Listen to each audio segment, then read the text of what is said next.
Terima kasih atas kesempatannya. Assalamualaikum warahmatullahi wabarakatuh. Selamat siang semuanya. Yang terhormat Kepala Jurusan Fisika Bapak Wahyu Tri Cahyanto, yang terhormat Pembina Himpunan Mahasiswa Fisika Bapak Urip Nurwijanto Prabowo, yang terhormat pemateri kuliah umum hari ini Bapak Jamrud Aminuddin, dan yang saya banggakan seluruh peserta kuliah umum dari berbagai kalangan. Puji syukur kita panjatkan kehadirat Allah Subhanahu wa taala yang telah melimpahkan rahmat dan hidayahnya sehingga kita bisa berkumpul di acara ini tanpa halangan apapun. Salawat serta salam semoga tetap tercurah pada junjungan kita Nabi besar Muhammad SAW yang telah membawa kita pada jalan kebenaran. Ya, pandemi COVID-19 tidak menghalangi kita untuk terus menimba ilmu. Di situasi yang serba daring ini, banyak kegiatan positif yang bisa kita jalani. Salah satunya adalah mengikuti berbagai kuliah umum yang sedang banyak dilaksanakan. Selain mendapatkan ilmu dari kegiatan kuliah umum, kita bisa mendapatkan relasi dari berbagai kalangan. Teknologi remote sensing atau penginderaan jauh adalah cara mengumpulkan dan menganalisis data untuk mendapatkan informasi tentang suatu objek tanpa terjadi sentuhan langsung antara instrumen yang digunakan untuk mengumpulkan data dengan objek yang diteliti. Teknologi ini sangat bermanfaat dalam berbagai bidang, sehingga pengembangan teknologi ini sangat diperlukan. Harapannya, rekan-rekan peserta semua bisa memaksimalkan kuliah umum ini sehingga dapat mengambil manfaat dari materi yang disampaikan. Sekian sambutan dari saya. Mohon maaf jika ada salah kata dan ucapan. Terima kasih. Wassalamualaikum warahmatullahi wabarakatuh. Waalaikumsalam warahmatullahi wabarakatuh. Ya, terima kasih banyak kepada Mas Yazid selaku Ketua Umum Mahasiswa Unsur periode 2020 yang sudah meluangkan waktunya. Selanjutnya sambutan yang kedua ada dari Ketua Jurusan Fisika FMIPA Unsur, yaitu Bapak Wahyu Tri Cahyanto, MSI PhD. Waktu dan tempat kami persilahkan.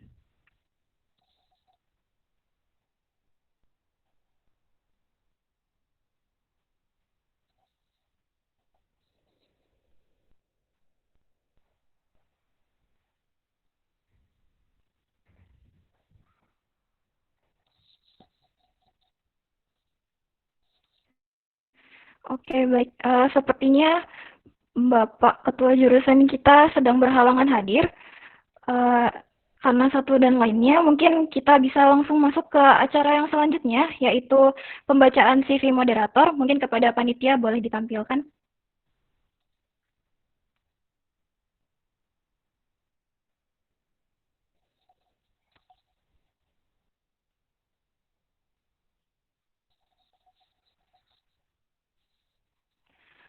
Nah, ini dia CV moderator kita. Baik, akan saya bacakan satu persatu. Nama lengkapnya moderator kita ini adalah Mbak Nur Husainah, atau mungkin biasa teman-teman panggil Mbak Nena. Nah, merupakan mahasiswa Fisika Universitas Jenderal Sudirman. Mbak Nena ini bertempat tinggal di Jalan Gunung Selamat nomor 461, lebih tepatnya di Wisma Flamboyan di Grendeng, Kecamatan Purwokerto Utara, Kabupaten Banyumas, Jawa Tengah. Nah, Mbak Nena ini bisa dihubungi melalui alamat email nur.husaina@mhs.unsud.ac.id atau melalui nomor telepon 0858 6745 0175 dan juga bisa melalui akun Instagram @nurhusainah. Selanjutnya kita lihat di background akademiknya, Mbak Nur Husainah ini sedang menempuh pendidikan di Universitas Jenderal Sudirman di jurusan Fisika, Fakultas Matematika dan Ilmu Pengetahuan Alam tahun angkatan 2018 dan masih berlangsung hingga sekarang. Kemudian Mbak Nena ini juga merupakan alumni atau lulusan dari SMA Negeri 1 Bobotsari dari penjurusan IPA pada tahun 2015 hingga 2018. Baik, selanjutnya kita lihat ke pengalaman organisasi dan kepanitiaannya Mbak Nena selama 3 tahun terakhir ya. Baik, di tahun 2020 Mbak Nena ini menjabat sebagai staf Kementerian Kesekretariatan BMKM MIPA Unsud periode 2020. Kemudian merupakan sekretaris umum dari KGF atau Komunitas Geofisika yang ada di Unsud periode 2020-2021. dan juga merupakan Sekretaris Kepanitiaan Bakti Sosial BMKM MIPA Unsut tahun 2020. Di tahun 2019, Mbak Nena ini menjabat sebagai staf Kementerian Kesekretariatan BMKM MIPA Unsut, kemudian juga merupakan sekretaris dari Kepanitiaan Laboratorium pada tahun 2019, dan juga merupakan staf sekretaris dari Malam Keakraban Fisika atau Makrab Fisika Unsut tahun 2019, dan juga merupakan staf sekretaris dari Kepanitiaan Olimpiade Fisika Unsut tingkat SMP sederajat dan SMA sederajat se-Jateng, Jawa Barat, dan DIY. Kemudian di tahun 2018, Mbak Nena ini merupakan staf divisi usaha dana di Kepanitiaan Disnatalis Fisika yang ke-16 dan juga merupakan peserta internship BMKM MIPA Unsut pada tahun 2018. Baik, untuk penghargaannya sendiri, Mbak Nena ini merupakan penerima dana hibah program mahasiswa wirausaha Unsut pada tahun 2020. Ya, sudah kita bacakan CV-nya. Benar-benar mungkin bisa kita lihat kalau Mbak Nena ini merupakan mahasiswa yang cukup aktif di organisasi dan kepanitiaan di fakultasnya ya teman-teman semua.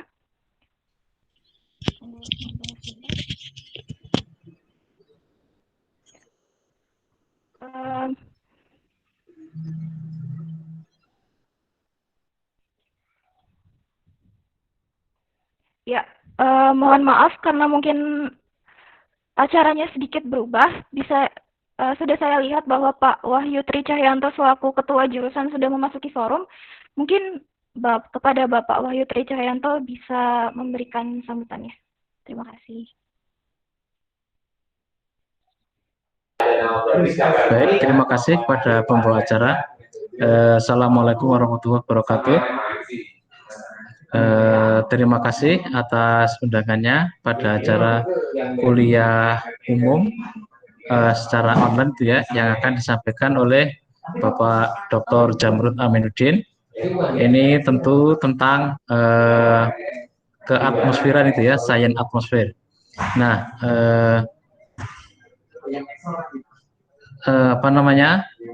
sebagaimana kita ketahui, kita dalam program studi ilmu fisika, salah satunya di sini juga membahas tentang fenomena alam yang ada, yaitu fenomena di atmosfer, yang mana saat ini dosen di Prodi Fisika sudah ada yang membidani masalah itu, yaitu Bapak Dr. Jamrud Aminuddin.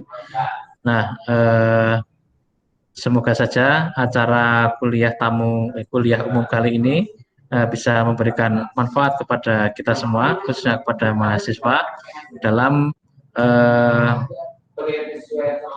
memperkaya pengetahuan yang ada tentang sains atmosfer yang terkini gitu ya. Nah, ini Bapak Dr. Jamrud Aminuddin ini adalah alumni dari Universitas Hiba dengan konsentrasi di pemodelan sistem fisik, tapi khususnya di bidang atmosfer saat studi S3. Baik, untuk mempersingkat waktu, bisa ini perlu dibuka apa tidak ini untuk pembawa acara atau langsung saja? Boleh dibuka, Pak. Ya. Dengan baca Bismillahirrahmanirrahim, acara kuliah umum dari Bapak Dr. Jamrud Aminuddin dibuka. Semoga kita menerima manfaat dari itu semua. Terima kasih. Assalamualaikum warahmatullahi wabarakatuh. Waalaikumsalam warahmatullahi wabarakatuh. Waalaikumsalam warahmatullahi wabarakatuh. Terima kasih banyak kepada Bapak Wahyu Tri Cahyanto, MSI, PhD yang sudah menyempatkan waktunya untuk hadir pada acara kita siang hari ini. Karena tadi sudah saya bacakan CV moderatornya, mungkin bisa langsung saja kita masuk ke acara selanjutnya. Ini mulai masuk ke acara inti dan nantinya acara akan diambil alih oleh moderator. Nah, mungkin kepada moderator kita, Mbak Nur Husaina, bisa masuk ke forum. 5 tahun perkembangan teknik itu udah jauh banget. Ya. Terima kasih. Apakah suara saya terdengar? Ya, terdengar. Oke. Assalamualaikum warahmatullahi wabarakatuh. Waalaikumsalam. Selamat siang. Bagaimana kabarnya hari ini? Saya harap kita masih dalam perlindungan Allah Subhanahu wa Ta'ala dan kita dalam keadaan sehat walafiat. Amin. Tadi sudah diperkenalkan, saya moderator, saya Nur Husaina, biasa dipanggil Nena dari mahasiswa Fisika Unsur 2018. Pada masa-masa karantina seperti sekarang ini, masa di mana semua kegiatan baik sekolah, kuliah, ataupun bekerja dilakukan secara online atau daring, tentu banyak waktu yang kosong untuk kita gitu. Nah, tentu kita juga menginginkan suatu kegiatan yang produktif tentunya untuk membuat masa karantina kita ini tidak hanya menjadi masa yang kosong, tetapi menjadi masa yang produktif, tetap produktif. Nah, dengan menghadiri kuliah umum pada kesempatan kali ini, kita seperti membuat kegiatan produktif yang sangat baik, yaitu menambah ilmu dengan mengikuti kuliah umum pada kesempatan kali ini dengan tema dasar-dasar remote sensing dan komputasi sistem fisis. Apalagi pembicara kita kali ini merupakan pembicara yang tidak biasa, seorang yang Masya Allah hebat. Beliau merupakan salah satu dosen fisika di FMIPA Unsud dan merupakan lulusan S3 Remote Sensing di SIBA University. Selanjutnya, saya akan membacakan CV dari Bapak Jamrud Aminuddin MSI PhD ini. Untuk panitia bisa ditampilkan CV Bapak Jamrud.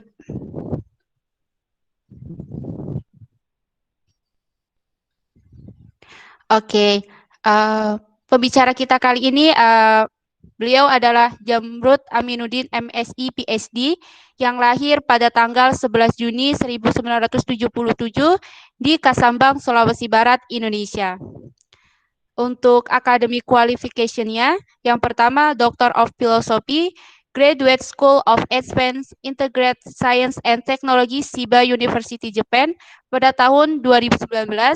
Yang kedua, Master of Science, Theoretical Physics, Department of Physics, Faculty of Mathematics and Natural Science, Institut Teknologi Bandung, Indonesia, pada tahun 2005. Dan yang ketiga, Bachelor of Science, Department of Physics, Faculty of Mathematics and Natural Science, University of Hasanuddin, Indonesia, pada tahun 2001.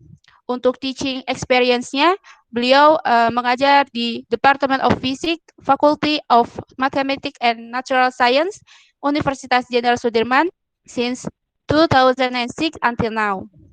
Untuk field of research-nya, Theoretical Physics, Computational Physics, Atmospheric Remote Sensing.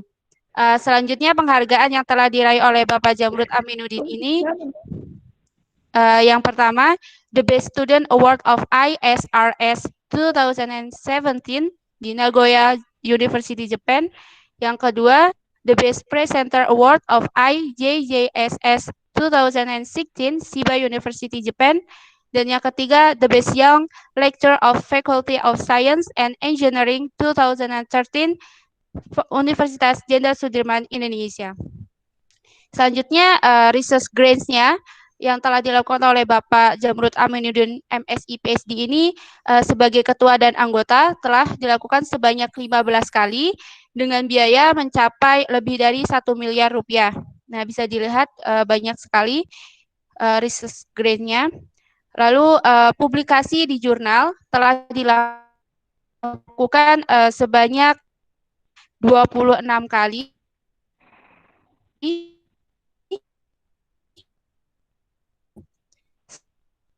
Seminar workshop 8 kali, serta Bapak Jamrud Aminuddin ini ada demikian merupakan CV dari Bapak Jamrud Aminuddin MSI PhD yang kali ini sebagai pembicara pada kuliah umum kali ini. Langsung persingkat waktu kita sambut Bapak Jamrud Aminuddin MSI PhD untuk dapat menyampaikan materinya. Bapak Jamrud Aminuddin MSI PSD, saya persilahkan. Ya, terima kasih kepada panitia yang sudah mengundang saya. Meskipun diundang, tapi pada prinsipnya saya diunsut karena pelaksananya juga unsut. Pertama-tama bersyukur kepada Allah Subhanahu wa taala dan bersalawat kepada Kanjeng Nabi Muhammad sallallahu alaihi wasallam karena kita diberi kesempatan yang sangat bagus untuk berbagi informasi di hari yang sangat berbahagia ini. Baik, untuk mempersingkat waktu,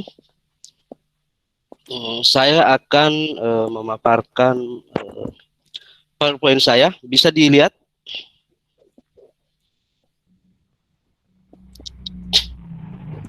Oke. Saya akan mulai memaparkan tema yang disodorkan oleh panitia, itu dasar-dasar remote sensing dan komputasi sistem fisis. Tema ini menurut saya sangat menarik. Kebetulan pada bulan Maret kemarin, Unsud Press sudah melaunching buku saya yang terbaru, yaitu judulnya Fisika Komputasi dikemas dalam bentuk buku ajar. Silahkan menghubungi jurusan fisika atau penerbit Unsud bagi yang membutuhkan. Nah, selanjutnya pada kuliah umum kita kali ini, saya akan mencoba membalik temanya. Kalau di judulnya itu tertulis dasar-dasar remote sensing dan komputasi sistem fisis. Kalau saat ini saya harus memulai dulu dari komputasi sistem fisis dulu, karena ini yang akan digunakan untuk belajar remote sensing. Namun karena namanya juga sifatnya kuliah umum, ibaratnya seperti ini. Ketika saya meminta Anda sebagai mahasiswa memindahkan sebuah kumpulan kerikil yang ada di halaman MIPA misalnya, atau di halaman kantor manapun di mana Anda berada. Tentunya petunjuk umumnya adalah memindahkan misalnya dengan menggunakan skop, menggunakan mobil truk, atau menggunakan apapun. Tetapi lebih detail pelaksanaan bagaimana teknik memindahkan itu dibutuhkan pekerja keras, kerja cerdas, dan kerja ikhlas. Karena mungkin sekilas kita tinggal melihat hasilnya itu gampang, tapi pada prinsipnya ya memang gampang bagi yang tahu, tetapi akan sulit jika kita tidak pernah mempunyai dasar-dasar tentang itu. Oke, saya akan mulai dari komputasi sistem fisis dulu. Pertama, saya akan mengambil fenomena yang paling sederhana, fenomena gerak parabola. Jika Anda melihat fenomena ini waktu belajar fisika dasar, bagi yang belajar fisika dasar, biasanya guru-guru atau dosen kita meminta untuk menghitung secara manual. Misalnya adanya persamaan dalam arah X, kemudian ada persamaan dalam arah Y. Nah, kemudian selanjutnya dibuatlah perumusan dengan gambar-gambar seperti ini. Jadi kali ini saya tidak akan memusingkan Anda dengan kuliah-kuliah membuat perumusan, tapi saya hanya sekedar memperlihatkan, intinya adalah memotivasi. Dan bagi yang peneliti, karena saya lihat ada beberapa peneliti yang hadir, yang tentunya mungkin lebih banyak tahu dari saya, ya kita saling sharing, mungkin nanti akan ada babak sharing. Nah, jika kita melihat ini, tidak perlu memikirkan bagaimana merumuskan. Kita santai-santai saja hari ini kuliah umumnya. Tapi tetap saya harus memperlihatkan bahwa dalam merumuskan misalnya gerak parabola dibutuhkan beberapa formula seperti ini. Nah, kemudian di fisika dasar biasanya guru atau dosennya akan menanyakan, misal waktu yang digunakan roket untuk mencapai titik tertinggi. Nah, dibuat persamaan seperti ini. Waktu yang digunakan mencapai titik tertinggi, misalnya yang di sini. Kemudian ketinggian maksimal yang dicapai oleh roket. Oh, berapa tinggi maksimalnya? Itu bisa dihitung semua. Kemudian waktu yang digunakan untuk mencapai titik terjauh. Misalnya dari roket diluncurkan di daerah sini, kemudian diluncurkan ke sini. Dan yang terakhir, berapa jangkauan terjauh roket? Nah, jangkauan terjauh roket itu kira-kira berapa kalau diberi pertanyaan seperti ini. Nah, namun kemudian ini namanya fisika dasar yang benar-benar fisis analitis. Nah, kalau misalnya kita masih menggunakan cara-cara ini, biasanya ketika diberikan informasi baru, besaran baru, misalnya kecepatannya saya rubah, kemudian sudut elevasinya dirubah, maka yang akan dilakukan oleh dosen fisika dasar, nah saya juga termasuk dosen fisika dasar, tapi itu bahasa saya. Nah, yang biasanya dilakukan menghitung ulang. Nah, seandainya, tapi jangan dimaknai negatif ucapan saya hari ini. Seandainya kita sedang berperang, keburu ditembak orang, belum selesai hitungan kita, kita sudah ditembak orang seandainya berperang. Nah, untuk itu hadirlah metode fisika komputasi. Dia tidak menghitung satu persatu, ini yang dimaksud dengan komputasi. Jadi, selama ini orang salah mengira, apa itu fisika komputasi? Fisika komputasi ketika memanfaatkan komputer. Padahal fisika komputasi, komputasi bukan benda, tetapi berasal dari kata compute. To compute artinya menghitung. Berarti menghitung dengan metode-metode yang disusun berdasarkan algoritma. Nah, kalau kita lihat ini tadi, misalnya dosen fisika dasar, Anda pernah belajar fisika dasar, diajarinnya seperti ini. Tapi setelah belajar fisika komputasi, maka yang akan diajarinya seperti ini. Meramu persamaan-persamaan tersebut, sekali lagi tidak usah dipikirkan dulu persamaannya, nanti di luar forum ini bagi yang tertarik.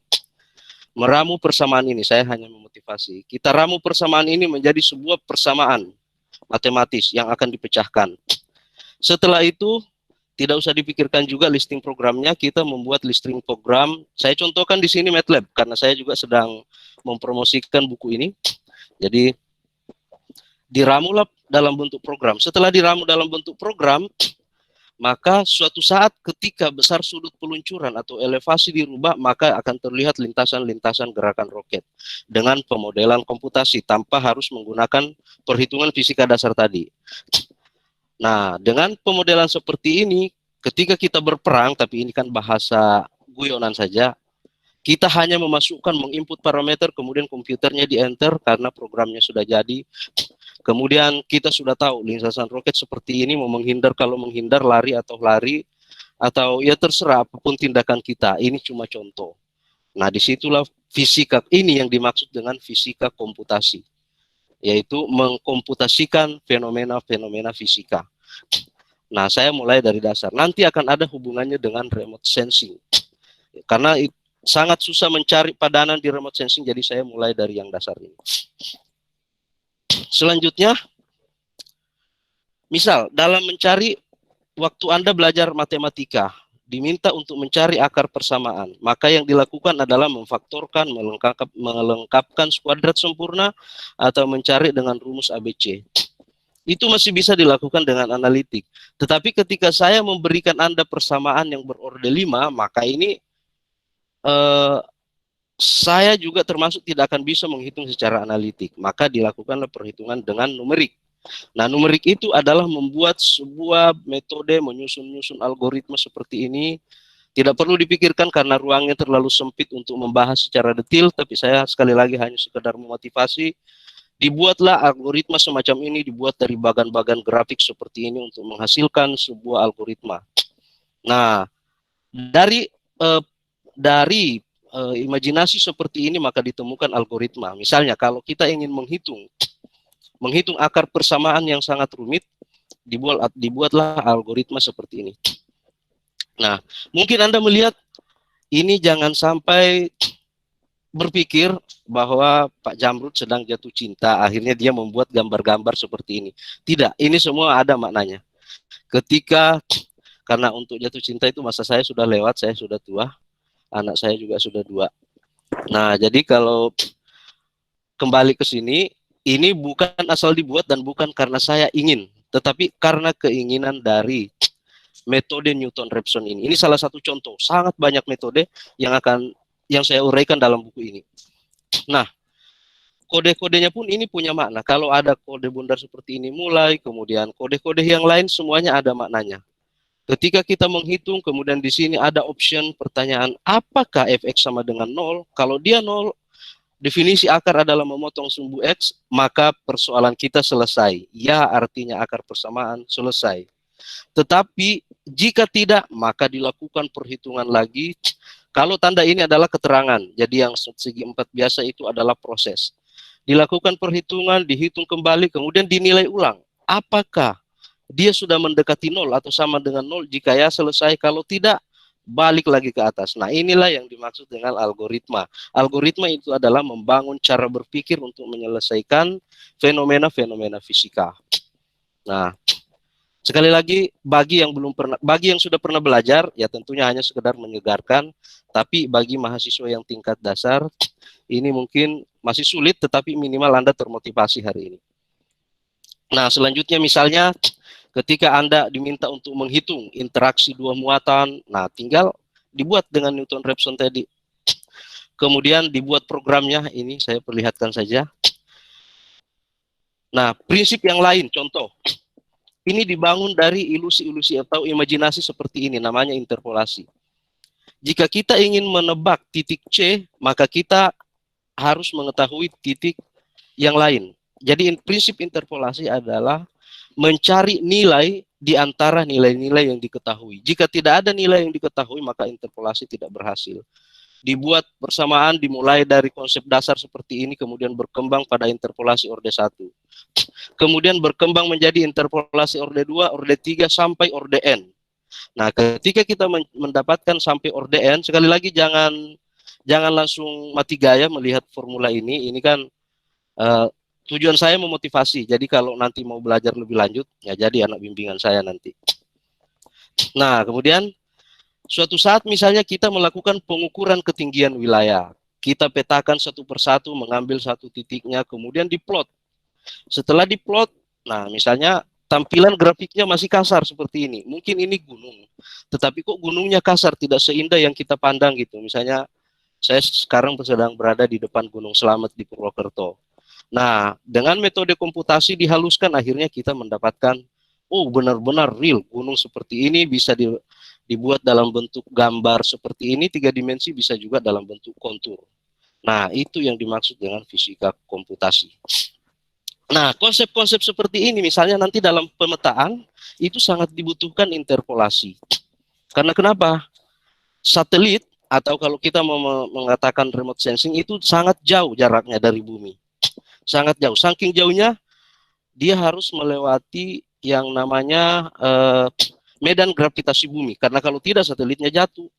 Jadi harus sedikit melewati medan gravitasi bumi supaya tidak butuh bahan bakar untuk dia mengitari bumi, cukup dikontrol dengan, ya tentunya ada ilmu tersendiri tentang kontrol. Nah, saya bukan di situ, saya adalah spesialisasi komputasi, spesialis pengolah data, kemudian membangun algoritma.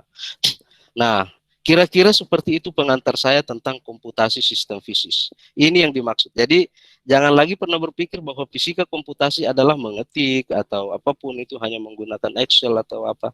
Tetapi fisika komputasi adalah membangun algoritma. Bahasa apapun yang kita bisa, silakan digunakan. Kalau bisanya MATLAB, ya gunakan MATLAB. Kalau bisanya, waktu saya di Chiba itu saya agak menjauh dari MATLAB, hanya menggunakan Python di sana karena dan itu juga pengalaman yang bagus karena Python itu tidak berbayar dibandingkan dengan MATLAB, ini harus dibeli. Oke, saya lanjut tentang remote sensing. Definisinya sangat banyak. Ketika Anda membuka buku pasti definisinya lain. Nah, karena basic saya dibesarkan bukan di Fakultas Teknik, namun saya mengakhiri pendidikan saya di jurusan Advanced Integration Science and Technology. Jadi saya memulai bahwa definisi remote sensing adalah sains, teknologi, dan seni untuk mendapatkan informasi dari objek yang ditinjau dengan memanfaatkan gelombang elektromagnetik dari jarak yang relatif jauh. Nah, ini kenapa saya buat definisi sendiri, ini bisa disitasi nanti definisi saya. Karena ada metode pencitraan dalam bidang fisika medik, tapi jaraknya dekat, yaitu dengan memanfaatkan gelombang elektromagnetik berupa sinar X dan sinar Ronsen. Nah, itu jaraknya dianggap tidak jauh. Jadi tidak masuk dalam definisi remote sensing. Nah, secara umum, remote sensing itu diklasifikasikan menjadi 2. Yang pertama aktif dan pasif. Kalau dia aktif, artinya ya orangnya aktif. Aktif artinya ya saya selalu senang mencontohkan misalnya ada, ya kalian kan masih remaja ya, itu aktif mendekati orang-orang yang akan diincar, ya itu disebut aktif. Kalau dia pasif, ya pasif juga lah orangnya.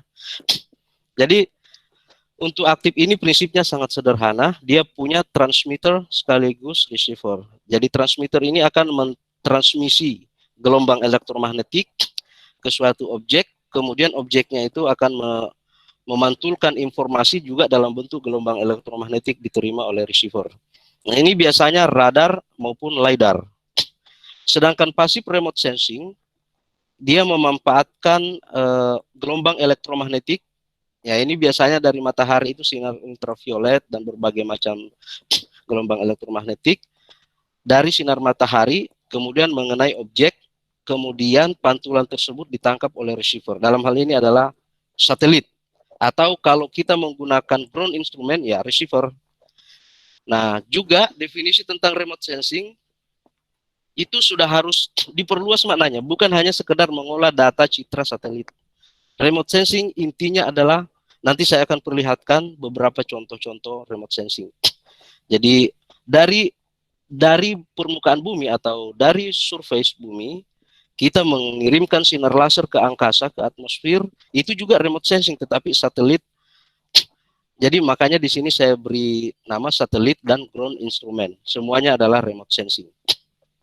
Nah, bagaimana dengan sinar X dan sinar ronsen? Nah, tidak digolongkan dalam remote sensing. Oke, lanjut. Ini prinsip fisikanya, spektrum gelombang elektromagnetik. Gelombang elektromagnetik itu tergantung sudut pandang kita mau melihat. Kalau gelombangnya semakin pendek, yaitu dari kanan. Dimulai dari yang paling pendek itu sinar gamma bisa menembus inti atom, sinar X, kemudian sinar ultraviolet menembus molekul, kemudian ada sinar inframerah. Setelah sinar tampak dulu. Sinar tampak, nah di sini nanti kita disinilah remote sensing optik akan bekerja, kemudian ada infrared biasanya digunakan untuk temperatur, dan ada gelombang mikro, ini untuk radar, dan yang terakhir itu gelombang radio, bisa menembus bangunan, dan biasanya digunakan untuk telekomunikasi. Nah, saya tampilkan gambar yang lain. Di remote sensing kira-kira seperti ini. Kalau yang cahaya tampak itu objeknya visible, kalau yang gelombang radio itu invisible. Kalau infrared itu lebih condong ke temperatur. Nah, berarti panjang gelombangnya, berdasarkan panjang gelombang, energinya, jadi sinar gamma itu energinya sangat tinggi, dan juga sinar X, maka jangan sering-sering di ronsen. Sedangkan kalau dipotret dengan kamera, yaitu cahaya tampak RGB, itu tidak masalah. Termasuk infrared untuk pengukuran suhu temperatur itu juga tidak terlalu berbahaya. Tapi kita tidak akan membahas itu, bukan core saya. Saya lanjut ke basic principle of remote sensing. Nah, di sini visible, infrared, dan radar. Nah, objek visual, temperatur, dan unvisible. Itu kira-kira. Nah, di microwave remote sensing sendiri, ini sebenarnya namanya sudah salah, karena ordenya sentimeter, bukan micrometer, tetapi sudah populer. Jadi dimulai dari K band, KA adanya K, kemudian Q, X, C, S, kemudian L, dan P band. Ini P band penetrasi sampai permukaan bumi, tapi masih jarang digunakan di satelit. Saat ini satelit orang-orang yang bekerja dalam bidang remote sensing microwave itu sampai L band, belum sampai pada P band. Oke, ini contoh-contoh pemanfaatan remote sensing. Jadi tampilan gambarnya pun karena dia menggunakan radar. Yaitu contohnya, ini bukan kerjaan saya hanya memperlihatkan contoh. Nah, sekarang saya akan memperlihatkan satu persatu alat yang pernah saya gunakan. Weather monitor itu bukan alat remote sensing. Jadi coba perlu dicatat, yang ini ada nomor 1 weather monitor, kemudian ada sampling instrument. Itu bukan alat remote sensing, karena kenapa? Tidak menyentuh, dia bekerja bukan berdasarkan prinsip remote sensing. Nah, kalau ini visibility meter, dia akan menangkap cahaya yang berasal dari misalnya kondisi alam, visibility saat itu seperti apa, maka kita bisa mengetahui jarak pandang saat itu. Alat ini sangat mahal, biasanya digunakan di bandara. Namun kalau di Chiba University, ya ini lab laboratorium dia sudah punya. Nah, ini dia prinsipnya active remote sensing. Kenapa? Karena ada sinar laser yang dikeluarkan, dari sini sumber, kemudian di sini receiver. Receiver ini kemudian dikirimkan kembali, dihubungkan dengan komputer. Artinya active remote sensing. Karena dia punya transmitter sekaligus receiver. Nah, sekarang sun photometer dan sky radiometer. Sun photometer itu ini hanya menangkap sinyal, namanya juga sun, berarti sinar matahari yang tersedia di alam, dari alam semesta, kemudian diterima oleh receiver dari sun photometer, direkam kemudian akan diolah, maka disebut passive remote sensing. Sky radiometer juga sama. Namun bedanya ini akan menangkap radiasi secara langsung, sedangkan ini akan menangkap backscattering of solar radiation. Saya tidak tahu bahasa Indonesianya. Backscattering sinar matahari mungkin seperti itu. Backscattering sendiri saya tidak tahu bahasa Indonesianya. Nah, kemudian berarti 3 dan 4 ini adalah active remote sensing. Nah, sekarang PPI LiDAR. PPI itu artinya Plan Position Indicator. Kalau yang belajar antena, ini berputar 360 derajat untuk menyeken kondisi atmosfer. Nah, di sini akan menembakkan sinar laser keluar atmosfer, kemudian sinar laser itu akan mengalami atenuasi akibat partikel-partikel di udara, kemudian informasi itu ditangkap kembali oleh alat ini. Jadi dia punya transmitter, kemudian receiver. Jadi PPI LiDAR termasuk dalam golongan active remote sensing. ISP LiDAR juga, ya semua LiDAR ya sudah, itu adalah active remote sensing. Kemudian kalau satelit Landsat dan Himawari tergantung dia membawa sensor apa. Kebetulan saya sewaktu saya melaksanakan studi di Chiba University, ada 10 alat ini saya gunakan semua, saya explore. Ada namanya satelit Himawari, kemudian ada satelit Landsat. Ya, jadi saya ingatkan, bagi ini kan digambarkan seperti adiknya Shinchan ya, Himawari. Itu kamu jangan begitu Hima. Nah, itu bukan itu, tapi sebenarnya terinspirasi karena Himawari itu artinya bunga matahari. Ini buatan Jepang. Diluncurkan beberapa bulan sebelum saya ke Jepang. Jadi dia menunggu saya. Sementara satelit Himawari 9 diluncurkan pada saat saya mau pulang ke Indonesia. Jadi ini saya punya hubungan emosional ternyata dengan satelit ini. Nah, kemudian satelit Landsat 8 itu buatan Amerika. Nanti semuanya kebetulan sensor yang dibawa oleh kedua satelit ini ya semuanya adalah passive remote sensing. Jadi dia tidak membawa radar. Kalau satelit yang lain ada namanya synthetic aperture radar. Nah, dia membawa transmitter, mengirimkan gelombang elektromagnetik, kemudian ditangkap lagi pantulannya, nah itu aktif. Oke, lanjut. Karena saya jarang bekerja, aplikasi remote sensing ini sangat banyak. Namun saya sendiri bekerjanya dalam bidang atmosfer. Ya, banyak pada bidang-bidang atmosfer, ada juga awan, ada aerosol, dan saya lebih banyak memperdalam partikel. Meneliti cemaran-cemaran udara dengan bukan cemaran, istilahnya apa? Ya, intinya adalah partikel aerosol di atmosfer, partikel kecil. Nah, untuk masuk ke pembahasan berikutnya, saya hanya sekedar menyegarkan ingatan Anda. Masih ingat lapisan atmosfer waktu belajar di SLTA atau dasar-dasar fisika atmosfer, dimulai dari troposfer, ada stratosfer, ada mesosfer, kemudian ada ionosfer, ada exosfer, termosfer. Kemudian awan. Nanti kalau tidak usah dihafalkan, tapi nama-nama awan itu kalau dia ada mirip seperti kulit jeruk, maka disebut cirrus. Nah, ini awan yang paling ditakuti oleh pilot, namanya awan cumulonimbus.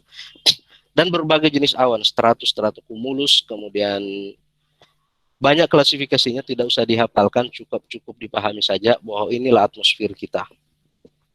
Nah, kemudian tentang aerosol di atmosfer berpengaruh terhadap perubahan iklim. Kenapa terjadi perubahan iklim? Prinsipnya seperti ini.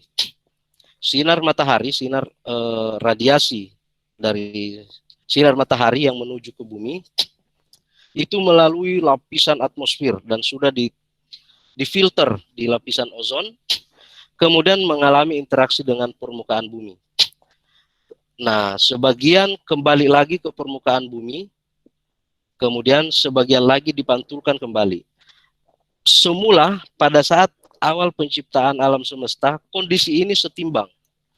Namun karena aktivitas manusia ada yang mengganggu kesetimbangan ini, maka itulah yang menyebabkan terjadinya perubahan iklim. Maka jangan heran ada beberapa fenomena perubahan iklim itu akibat dari partikel yang sangat kecil di atmosfer, yaitu aerosol.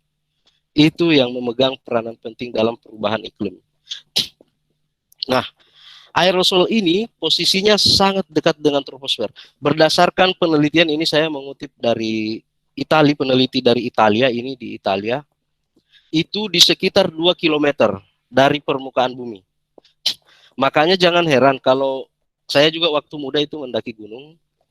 Kalau Anda mendaki gunung sampai di puncaknya, apalagi misalnya rata-rata gunung di Indonesia tingginya 3 km. Nah, kalau Anda sudah sampai ke puncak, jangan heran ketika bisa melihat puncak yang lain. Kenapa? Karena partikel aerosol itu berada di sekitar 2 km. Jadi ketika kita berhasil mendaki puncak gunung sampai ketinggian 2 km, maka lapisan aerosol sangat tipis di situ. Maka jarak pandang kita, visibility juga akan tinggi. Jadi semakin jauh kita memandang karena lapisan aerosol. Bukan karena keterbatasan mata. Saya pun baru tahu setelah belajar yang seperti ini. Nah, tentunya bukan hanya sekedar asumsi, harus bisa dibuktikan. Harus dibuktikan. Nah, pembuktiannya adalah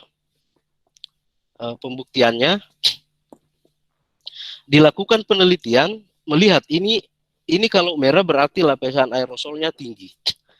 Semakin merah, kemudian ini dari atas misalnya merah tinggi, kemudian ke bawah semakin biru dia akan mencapai langit biru. Makanya dari zaman-zaman dulu gitu kan disebutnya langit biru, artinya bebas dari aerosol. Di Jepang atau bahkan di Jepang ini yang saya lakukan sendiri, ini publikasi saya. Kemudian di Italia juga sama, pasti sama. Kalau ada aerosol yang lebih tinggi dari ini berarti bukan aerosol, itu pasti awan. Nah, oke. Ini saya lewati saja, ini bukan remote sensing, ini weather monitor untuk memantau kondisi cuaca. Nah, ini biasanya saya perkenalkan, dia bukan remote sensing, tapi dia hanya alat bantu. Weather monitor itu alat bantu, dia bisa mengukur bisa mengukur kelembaban udara, temperatur, kecepatan angin, arah angin, ya dan sebagainya. Nah, LIDAR system ini salah satu bentuk atmospheric remote sensing, instrumen dari atmospheric remote sensing. Ada namanya plan position indicator LIDAR, ini berputar 360 derajat, dikontrol lewat ya peralatan elektronika dengan personal komputer. Kalau ini slant direction, itu semua ada maksudnya. Kalau mau berdiskusi ya nanti semua ada maksudnya. Ada juga niche LIDAR, dia vertikal. Jadi ini hampir horizontal, ini slant, kemudian ini vertikal ke atas. Untuk apa? Supaya kita tahu karakteristik aerosol. Ini LIDAR system. Nah, sekali lagi tidak perlu memperhatikan dulu persamaan matematisnya, namun saya perlihatkan untuk memotivasi adik-adik mahasiswa semua. Bahwa untuk mencari extinction coefficient, kita gunakan metode Vernal. Nah, kita harus mampu menguasai model-model matematis seperti ini untuk mendapatkan informasi berapa hilangnya cahaya. Jadi asumsinya kan gini, LIDAR itu berfungsi untuk menentukan berapa kehilangan sinar laser di atmosfer. Semakin banyak dia hilang berarti wah atmosfer ini berbahaya. Artinya kalau dia mampu meredupkan sinar, ya termasuk dalam hal ini sinar laser karena lebih gampang dikontrol, dia mampu meredupkan sinar berarti partikel udaranya sangat tercemar. Asumsinya cuma seperti itu. Makanya disebut extinction coefficient. Padahal dengan mata telanjang kan kita bisa lihat, oh kalau sinar redup, oh berarti udara itu tercemar. Tetapi yang namanya kajian ilmiah kan butuh diteliti secara ilmiah, bukan berdasarkan asumsi. Nah, kemudian aspek penting juga dalam perhitungan, semakin dia dekat dengan lapisan atmosfer paling bawah, maka dia pada saat melakukan pengolahan data, kita sudah harus tahu bahwa semakin dekat dengan permukaan bumi, dia harus semakin tinggi nih. Ini kan semakin ke sini, artinya ini altitude. Nah, ini extinction. Jadi semakin dia rendah, semakin tinggi aerosol. Makanya saya bilang tadi, ketika kita mendaki gunung lebih dari 2 km tingginya atau 2000 meter di permukaan laut, ya kita bisa melihat gunung yang lain karena rendahnya aerosol di situ. Nah, ini dibuktikan secara ilmiah juga bahwa pada saat melakukan pengolahan data konsekuensinya ya seperti ini. Nah, ini contohnya. Pada saat kita melakukan data processing harus selalu seperti ini. Kalau tidak berarti di atasnya awan. Misalnya pada saat mengambil data di sini banyak awan-awan kecil, oh berarti sistem kita atau LiDAR kita itu merekam kondisi pada saat itu. Nah, makanya hasil datanya ya akan selalu seperti ini. Cuma tinggal melihat kira-kira dengan SP LiDAR, dengan vertical LiDAR pembacaannya agak beda namun hampir sama. Demikian juga dengan PPI LiDAR. Karena ini hampir horizontal, di tengah bukan berarti di tengah, tapi ini miring. Miring sekitar 10 derajat, jadi nampak bahwa dia berkumpul di tengah tidak. Tetapi karena ini dari rendah, dari tengah itu semakin rendah, karena dia agak miring juga, bukan murni horizontal. Nah, jadi kita bisa melihat karakternya. Kita lihat. Kalau ini sampling instrumen, ini biasanya lebih pada peralatan kimia, jadi bukan remote sensing. Karena menangkap partikel udara kemudian dimasukkan di sampling, makanya disebut sampling instrumen. Jadi bukan remote sensing. Nah, untuk mengolah datanya, mengolah data dengan misscattering calculation ini juga cukup hari ini Anda tahu saja namanya. Kalau mau belajar lebih lanjut, itu yang ngambil tugas akhir tentang ini, misscattering calculation, itu ada khusus perhitungannya. Tapi yang jelas sekarang saya sudah memperkenalkan ada istilah LiDAR, ada sun photometer, ada sky radiometer, ada misscattering, ada namanya Fresnel method untuk menghitung, ada berbagai metode. Nah, kemudian nanti kita bisa mengklasifikasikan jenis aerosolnya. Nah, ini juga misscattering calculation, hasilnya seperti ini. Minimal tahu dulu, oh ini misscattering calculation. Kemudian ini tadi visibility meter juga bisa merekam sampai 24 jam. Jadi kita bisa memantau visibility. Visibility yaitu jarak pandang, berapa jarak, berapa jauh mata kita bisa memandang. Nah, itu disebut visibility. Nah, alatnya namanya visibility meter. Kemudian, nah ini saya sudah masuk topik nih. Sekarang, sebentar.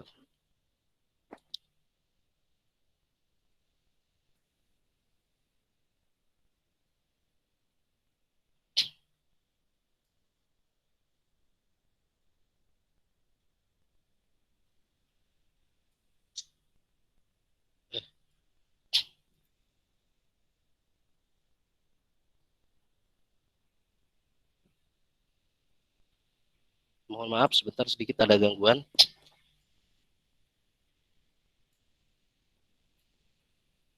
Ya. Saya tanya sudah bisa muncul. Ini bisa Anda lihat. Ada satu orang nyahut. Bisa, Pak. Ya, bisa ya. Oke. Nah, sekarang saya akan memperlihatkan salah satu contoh kasus. Ini kalau kita mau melakukan riset. Ini tadi sampling instrumen, bukan remote sensing. Kemudian ini kita menggunakan visibility yang ini. Kita mau menghitung, misalnya tadi namanya extinction coefficient atau kehilangan cahaya, redupnya cahaya, bahasa saya ya, bahasa sastranya gitu. Jadi kalau kita ingin mengoreksi, maka di sini adalah sampling, kemudian di sini adalah visibility, di plot, kemudian kita mencari faktor koreksinya. Nah, kira-kira seperti itu. Setelah dikoreksi misalnya,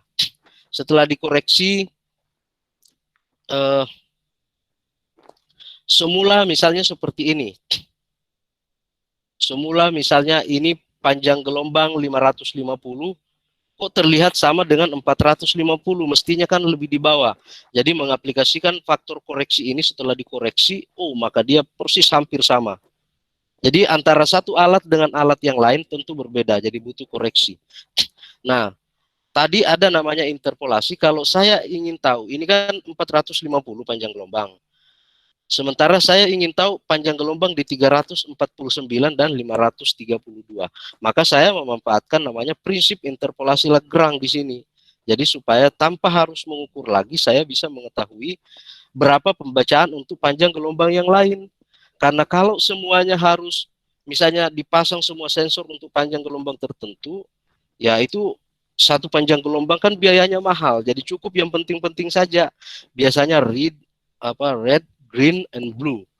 Nah, jadi yang variannya misalnya tadi 550, kemudian kita mau mencari 532 dan lain-lain. Nah, tentu itu harus diolah dengan sistem komputerisasi. Karena kalau semuanya mau diukur, ya bangkrut negara, harus diolah. Jadi kita harus pandai-pandai menyusun algoritma. Nah, kemudian selanjutnya ini sama. Nah, untuk sun photometer juga, ketika kita ingin mengetahui aerosol optical thickness dan lain-lain, dibutuhkan pengolahan data seperti ini. Oke. Ini namanya aerosol optical thickness atau ketebalan optik di atmosfer. Semua jadi ini prinsipnya juga menghitung berbeda dengan extinction tadi. Tapi kalau ini menghitung ketebalan optik. Kalau tadi redupnya cahaya. Redupnya cahaya di atmosfer, nah itu menandakan bahwa atmosfer bermasalah. Di Jepang saya sangat jarang mendapatkan redupnya cahaya sangat tinggi karena memang udaranya masih sangat bagus. Namun di Indonesia saya sudah mencoba mengolah data Himawari, mempelajari aerosolnya, apalagi kalau diolah di sekitar Riau pas kebakaran hutan.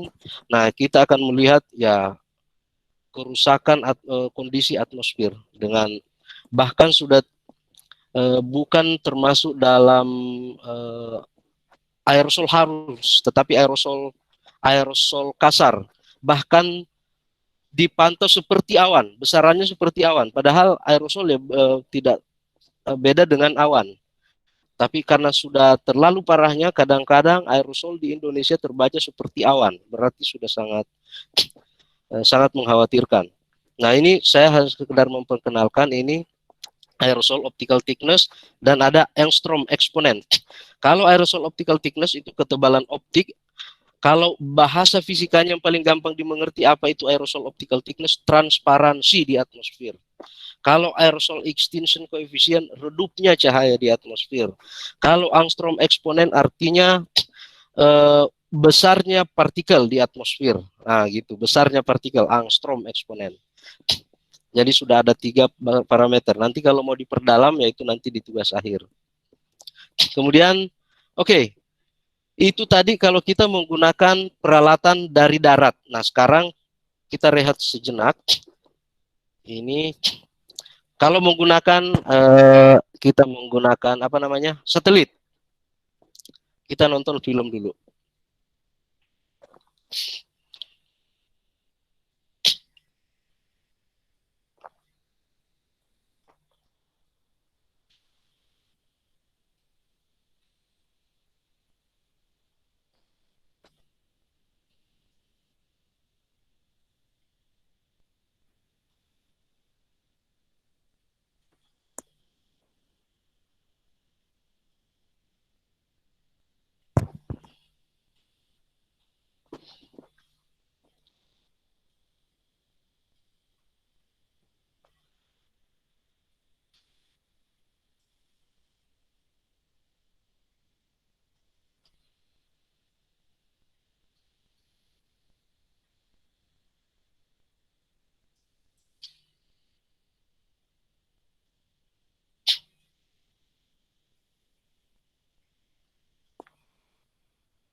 Ya, saya lanjut. Itu tadi karena kita sudah membahas tentang penginderaan jauh dari permukaan bumi ke udara, ke atmosfer. Nah, sekarang penginderaan jauh dengan memanfaatkan satelit. Nah, di sini saya akan perlihatkan, tadi filmnya kita sudah lihat, satelit itu adalah ibarat kamera raksasa yang terbang di angkasa sana, kemudian mengambil gambar. Namun lintasannya tadi bisa Anda lihat mengitari bumi. Sekaligus melalui kesempatan ini juga, ini bisa menjadi dasar buat Anda untuk menyadarkan komunitas bumi datar bahwa bumi itu tetap bulat ya. Bumi itu tetap bulat hingga saat ini. Menurut perhitungan-perhitungan saintifik. Karena kalau tidak diasumsikan bulat, maka satelit, Himawari, dan Landsat tidak akan mampu merekam gambar. Dan perhitungan-perhitungan yang saya perlihatkan di sini salah semua. Saya juga akan mengakui bahwa bumi itu datar kalau ada orang yang mampu memperlihatkan kepada saya bahwa perhitungannya seperti ini. Karena saya ya dasarnya ya ini, bukan asumsi atau emosional. Nah, kalau kita lihat yang ini, mudah-mudahan kursor saya kelihatan ini. Ini 2019 misalnya, Petro. Dari atmosfer itu, satelit mengambil gambarnya sedikit agak miring seperti ini. Dan ingat, setiap 16 hari mengambil gambar yang sama. Namanya juga satelit kan terbang. Terbang di angkasa luar, mengelilingi bumi seperti bulan. Namun kalau bulan itu kan setiap dia akan kembali ke tempat yang sama karena bulan itu adalah satelit bumi sebanyak 29,5 hari rata-rata. Namun dalam penanggalan tahun Komariah itu divariasi antara 29 sama 30. Nah, di situ biasanya Muhammadiyah dan NU bertengkar. Kapan Syawal dan kapan ini. Nah, kalau saya ya tergantung mana yang menguntungkan. Topik bahasan kita kali ini bukan soal itu. Nanti kita undang lagi Kepala Lapan untuk menguraikan. Tapi yang khusus untuk satelit, karena ini satelit buatan, bukan satelit alamiah, dia akan kembali ke posisi, dia akan mampu mengambil gambar yang sama selama 16 hari. Kalau bulan, dia akan berkeliling selama 1 bulan. 1 bulan ya maksudnya 20 atau 30 hari. Nah, kalau satelit buatan ini Landsat, dia 16 hari. Nah, caranya itu sudah ada websitenya. Anda boleh membuka website. Nanti di perkuliahan juga saya akan menguraikan secara detail. Supaya tahu, oh kapan Landsat lewat. Nah, gitu. Waktu saya di kuliah untuk menggarap disertasi doktor, itu saya stres karena pembimbing saya meminta saya untuk supaya pada saat yang bersamaan Landsat itu kondisi alam dalam kondisi cerah karena target saya aerosol. Jadi selama 3,5 tahun saya di Ciba saya hanya dapat 4 data. 4 data untuk satelit. Untungnya banyak data-data yang lain. Satelit Landsat lewat di Ciba, kemudian saya tembaki atmosfernya dengan laser, itu hanya 4 dalam kondisi cerah. Dan juga terwakilkan 4 musim, yaitu musim semi, musim gugur, musim panas, dan musim dingin. Nah, semua terwakilkan alhamdulillah. Ada 1. Padahal saya ke sana 3,5 tahun, cuma 4 data, tergantung targetnya. Nah, ini kalendernya sudah ada. Kita harus tahu Petro dulu, nanti juga ada prosedur menentukan fat and row. Ya, fat and row ya mirip seperti matriks saja. Misalnya target yang akan kita ambil gambarnya, karena namanya juga satelit dan ini kita bekerja dengan sistem komputer, kita hanya dapat mengambil sedikit-sedikit gambarnya. Nanti kalau mau ada processing kemudian digabung-gabungkan. Nah, kira-kira seperti itu. Tergantung objek kita. Kalau nanti pemetaan permukaan bumi, dia bebas menunggu kapan dia terat, bebas awan, cerah, bebas awan, nah bisa diob. Nah, kalau misalnya targetnya adalah aerosol, ya pusinglah saya menunggu sampai kapan dia cerah dan satelit Landsatnya lewat. Kalendernya ada. Nah, kira-kira seperti ini. Nanti di kuliah nanti tidak mungkin saya jelaskan secara detail, tapi di metadata itu muncul. Ada center longitude, ini Chiba, ini Jepang, khusus gambar Jepang yang bisa diambil dari udara. Kemudian karena miring maka perlu dilakukan koreksi geometri, diluruskan gambarnya sesuai dengan kondisi koordinat bumi, itu namanya koreksi. Ada namanya koreksi nanti.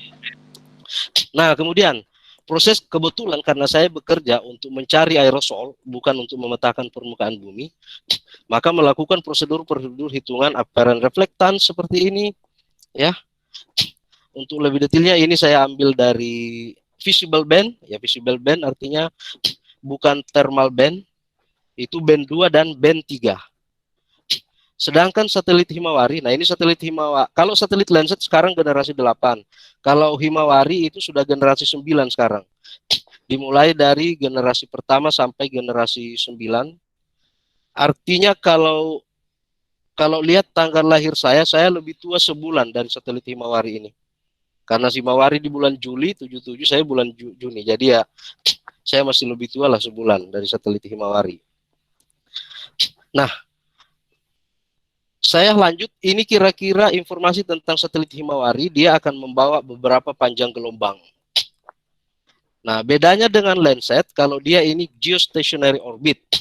Jadi, khusus untuk satelit Himawari ini, dia akan mengambil gambar, dia tidak bisa mengambil gambarnya Amerika. Jangan berpikir politik ya, bahwa Jepang tidak bisa mengambil gambarnya Amerika. Ya, kalau memang ada ya itu terserah, tapi saya tidak ke arah situ. Yang jelas Himawari itu dari generasi pertama, dia hanya mengambil di Asia Pasifik, sedikit Timur Tengah, Australia. Jepang dia tidak terambil. Dan ini menjadi, boleh Anda bertanya kepada pilot, bahwa satelit Himawari itu menjadi referensi utama penerbangan di Asia Pasifik. Karena dia geostationary orbit. Di belahan bumi sebelah, di Eropa dan Amerika, dia tidak terambil. Nah, alasannya kenapa ya saya tidak tahu ya, memang seperti itu. Dan sekali lagi juga mengkonfirmasi bahwa bumi itu tetap bulat, ya, tidak flat. Nah, kemudian lanjut, bagaimana kalau kita ingin mengambil data-data di Himawari itu ada seperti ini, bisa mengambil langsung data dalam satu belahan bumi, bisa juga region 1 yaitu di Jepang, region 2 juga di Jepang, kemudian region 3 khusus memantau typhoon. Region 4 itu di Australia bagian sini, kemudian region 5 juga di sekitar sebelah barat New Zealand, di atasnya New Zealand. Tapi di bawah Kepulauan Solomon di antara Australia di sini, itu region 5. Kalau ini prosedur perekaman data satelit, ini dari satelit kemudian dikirimkan ke bumi, kemudian nanti dari stasiun bumi kita, ya orang-orang seperti kita ini, seperti saya, nanti akan ada level-levelnya, nanti akan dipelajari lagi lebih dalam pada mata kuliah remote sensing nantinya. Tapi minimal hari ini sudah ada gambaran bahwa data-data itu dikirim melalui prosedur seperti ini, kemudian kita tinggal mendapatkan rekaman datanya dari penyedia data. Dalam hal ini ya untuk Himawari Jepang. Kemudian juga melakukan perhitungan apparent reflectance, ya kita juga melakukan prosedur perhitungan, kemudian melakukan perhitungan zenith dan azimut satelit Himawari juga kita menggunakan rumus-rumus seperti ini. Kalau ingin menghitung aerosol optical thickness menggunakan satelit Landsat dan Himawari, ya, nah algoritma ini saya susun sendiri. Jadi kita berasumsi ini adalah satelit, ini matahari memancarkan sinarnya, kemudian pasti dipantulkan atmosfer. Ini model, ini sekali lagi model. Itulah yang disebut komputasi tadi. Datang, kemudian dipantulkan atmosfer, sampai di sini masih dibiaskan, baru ditangkap oleh sensor. Ada juga yang datang langsung dari matahari, kemudian langsung dipantulkan di atmosfer oleh sensor. Ada juga yang menuju lapisan paling bawah, kemudian dibiaskan menuju ke bumi, kembali lagi ke sensor. Ada juga datang, kemudian dipantulkan permukaan bumi, dipantulkan lapisan aerosol, dari aerosol dipantulkan lagi ke bumi, kemudian kembali ke satelit. Nah, kira-kira ini model, beberapa model. Namanya juga model gitu ya. Jadi mungkin ke depan kalau Anda ingin menyusun tugas akhir bisa menambahkan model saya. Barangkali ada lagi model matahari kemudian diganggu oleh jin atau gimana, tapi jin janganlah. Yang jelas intinya Anda bisa menambahkan model saya ini, bisa diperbaharui untuk menjadi kebaruan dalam penelitian ini. Yang jelas ini adalah semua asumsi model. Nah, setelah itu kita bisa menghitung. Dihitung dulu respon function-nya. Ini antara band 2 Landsat dengan band 1 Himawari itu sama. Jadi pada saat saya melakukan, saya kawinkan antara band 2 dan band 1 Himawari. Kenapa? Karena mirip. Sedangkan band 3 dan band 2 agak susah karena agak beda respon function-nya. Spectral respon function-nya. Namun tetap berdekatan karena dia memang Ya memang ini 562 nanometer, sementara ini 510. Kalau ini 482, ini 53, beda-beda dikit. Ya ini pun beda-beda dikit, tapi nggak tahu kenapa pada green band itu sedikit agak jauh. Namun dalam hal ini saya sedang membuat jurnal baru bagaimana melakukan koreksi yang respon functionnya agak jauh. Lanjut, nah ini contoh hasilnya. Contoh hasil apparent reflectance. Kemudian dengan memanfaatkan satelit ini kita bisa tahu bagaimana transparansi di atmosfer. Jadi kalau dia semakin dekat ke arah merah itu transparansinya kecil. Nah di Jepang kita jarang mendapatkan warna merah karena kenapa? Dia berada di range ya dia hampir biru, selalu hampir biru, langitnya selalu hampir biru. Artinya apa? Untuk Chiba ini karena ini Chiba Air ya, yang tempat saya kuliah dulu dan juga alatnya dipasang di situ. Ya, berdasarkan pembacaan satelit, yaitu masih bagus ini ya kondisi atmosfernya. Nah, itu tentang aerosol tadi. Nah, sekarang untuk awan, ini ada rekan saya juga yang melakukan penelitian, saya hanya mensitasi. Saya juga dilibatkan menulis dalam jurnalnya, saya diikutkan nama saya di situ. Nah, untuk satelit ini bisa juga digunakan untuk klasifikasi awan, yaitu dengan cara menghitung albedo, kemudian menghitung brightness temperatur. Jadi lebih banyak memanfaatkan citra termalnya. Nah, kemudian dibuatkan split window seperti ini, maka disebut split window algorithm. Nah, kemudian ini saya citasi dari jurnal, citasinya tidak ada. Jadi kalau misalnya mengklasifikasikan awan, bisa dengan cara seperti ini. Jadi dengan satelit Himawari yang dimana datanya bisa didapat setiap 10 menit, maka tidak salah ketika menjadi referensi utama penerbangan di Asia Pasifik. Nah, ini contoh penelitian, nanti ada saya citasi namanya Pak Babak dari LAPAN. Saya citasi di sini. Ini contoh aplikasinya. Nah, kemudian ya beberapa contoh-contoh topik saya perlihatkan juga. Saya pernah membandingkan antara PPI dan satelit. Jadi ketika misalnya ini di bulan Maret itu sudah mendekati musim semi, musim sakura. Di situ sedikit aerosolnya agak tebal. Sedangkan di musim panas, nah ini aerosol mungkin terganggu oleh penguapan karena di situ relatif humidity sangat tinggi. Kemudian ini dua-duanya di musim dingin di bulan Oktober di penghujung musim panas. Nah, ini cenderung rendah di sini. Antara PPI dengan satelit pembacaannya sama, berarti metode saya benar. Jadi bisa dipublikasi. Itu salah satu contoh. Nanti adik-adik mahasiswa yang mungkin mau tugas akhir ke-8 nanti ya bisa, karena kita juga sudah menandatangani MOU, Pak Prof Jamal datang ke sini. Jadi bahkan Prof Jamal pernah mengatakan tanpa MOU pun 8 akan melayani pelaksanaan tugas akhir. Jadi silakan tentunya dengan bertanggung jawab. Namun dengan masa pandemi seperti ini saya belum tahu, mari kita berdoa semoga cepat usai. Jadi mahasiswa-mahasiswa yang berminat melakukan penelitian dalam memanfaatkan data citra itu bisa dan juga mengenal bagaimana kerja di LAPAN misalnya, bisa mengurus surat izin dari dekan, kemudian mencari pembimbing atau direkomendasikan dari saya juga bisa, mudah-mudahan bisa ke depan. Nah, ini contoh-contohnya, kira-kira saya kembali lagi. Kemudian antara satelit ISPI LiDAR dengan hampir sama. Kalau tidak harus selalu seperti itu prinsip kerjanya. Ketika kita membangun algoritma harus ada pembandingnya, dan kalau pembandingnya tidak sama ada dua kemungkinan. Alat kita yang mungkin lagi trouble, atau kitanya yang orangnya yang trouble, atau ya algoritmanya yang trouble ya berarti orangnya kan, kira-kira seperti itu. Harus selalu punya kemiripan. Agak tinggi maka di sini merah. Merah bukan berarti jelek, tapi untuk memperjelas perbedaan warnanya. Karena kalau saya tidak men-set sampai maksimal 0,5, maka di Jepang saya tidak akan ketemu warna merah. Jadi bukan berarti merah itu jelek, tergantung skalanya juga di sini. Oke, lanjut. Nah, sekarang comparison between Landsat and H, Landsat and Himawari. Jadi selain dengan alat di tanah atau alat dari permukaan, juga antara satelit dengan satelit harus mampu dibandingkan dan harus sama. Kalau tidak sama berarti yaitu tadi kemungkinannya si pembuat algoritmanya lagi error, atau komputernya error, atau alatnya error. Nah, jadi contoh ini, misalnya ini dibaca oleh Lancet, ini dibaca oleh Himawari, hampir sama. Harus seperti itu aturan mainnya. Kalau tidak sama, ya itu tadi, harus sama, kira-kira seperti itu. Nah, kemudian setelah saya mau pulang dari Jepang, saya mencoba membuat sebuah alat namanya LED DOAS, Light Emission Diode Differential Optical Absorption Spectroscopy. Jadi ini sebuah alat kerja baru. Prinsip kerjanya dia di tanah. Jadi ini supaya lebih detail dalam area yang sempit.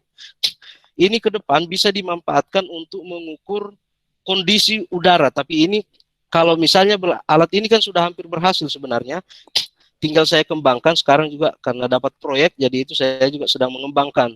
Namun karena pandemi tidak jadi ke Jepang. Akhirnya tetap saya tetap ini berusaha untuk mengembangkan ini. Nah, prinsip kerjanya sangat sederhana. Cahaya ditembakkan, di sini ada retroreflektor, cermin. Cermin ini memantulkan sinar laser, kemudian kembali ke receiver. Di receiver itu diolah, dari situ kita akan lihat. Kalau cahaya ini mengalami redup, berarti ada masalah dengan atmosfer. Kira-kira intinya seperti itu. Kan gampang. Ceritanya gampang, namun saya juga pernah pusing ini untuk membuat alat ini. Dan juga di sana gampang, begitu butuh alat apa, tinggal pesan, langsung disiapkan. Kalau di Indonesia kan susah nih. Saya harus cari uang sendiri, kompetisi riset sendiri, untuk bisa mendapatkan uang untuk ya mau membuat alat seperti ini. Kira-kira seperti itu. Oke, ya kira-kira seperti ini alatnya. Kemudian alat ini sudah saya cobakan. Nah, seperti tadi, ketika melakukan sesuatu harus selalu dibandingkan. Saya sudah mencoba membandingkan dengan alat yang sudah bersertifikat, namanya visibility meter, dengan LED DOAS yang saya buat. Minimal karakteristiknya sama, artinya saya bisa mengklaim bahwa saya hampir berhasil. Namun, sayangnya saya sudah lulus. Bukan sayangnya ya, saya harus bersyukur lulus gitu ya. Saya sudah pulang dari Jepang, jadi ya alat ini sudah hampir jadi, tapi sedang saya kembangkan juga dengan membangun kerjasama, memenangkan riset kemarin. Sayang pandemi. Nah, intinya adalah yang saya mau perlihatkan, LED DOAS yang saya buat dengan perekamannya terhadap extinction coefficient atau redupnya cahaya di atmosfer, itu mendekati dengan alat yang bersertifikat. Artinya saya hampir berhasil. Ya, namun demikian ya sudah berhasil karena sudah dipublikasi beberapa datanya dan lolos di jurnal Q3, meskipun cuma Q3. Oke. Itu saja dari saya. Dan terakhir ini ada oleh-oleh dari BMKG. Ada juga fenomena atmosfer yang menarik untuk Anda pelajari.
Ya, demikian dari saya. Saya kembalikan ke moderator.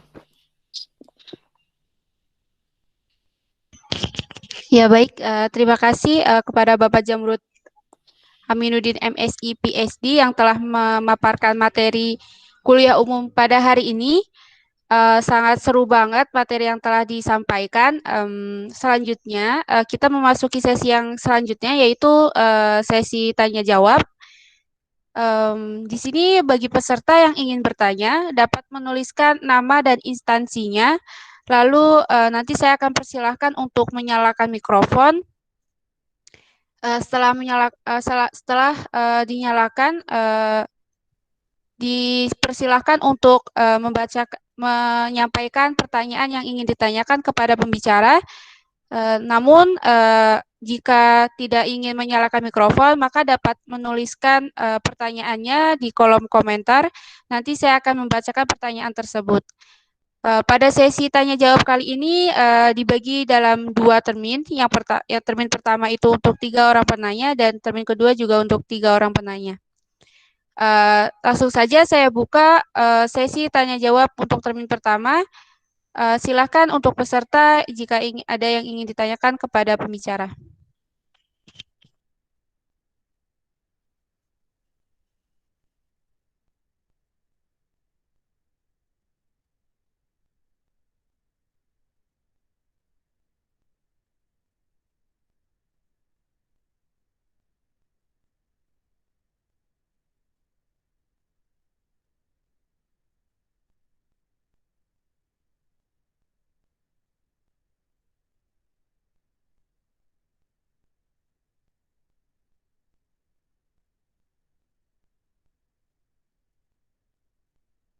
Untuk absen nanti nanti akan dibagikan linknya nanti pada akhir acara. Jadi ditunggu saja. Baik, di sini mungkin peserta masih mempersiapkan pertanyaannya. Di sini saya mempunyai pertanyaan, Pak. Dalam pembacaan remote sensing, apakah komputasi sistem fisis diaplikasikan pada pembacaan alat-alat yang termasuk ke dalam remote sensing, Pak? Begitu. Terima kasih. Silahkan Bapak menjawab pertanyaan dari saya.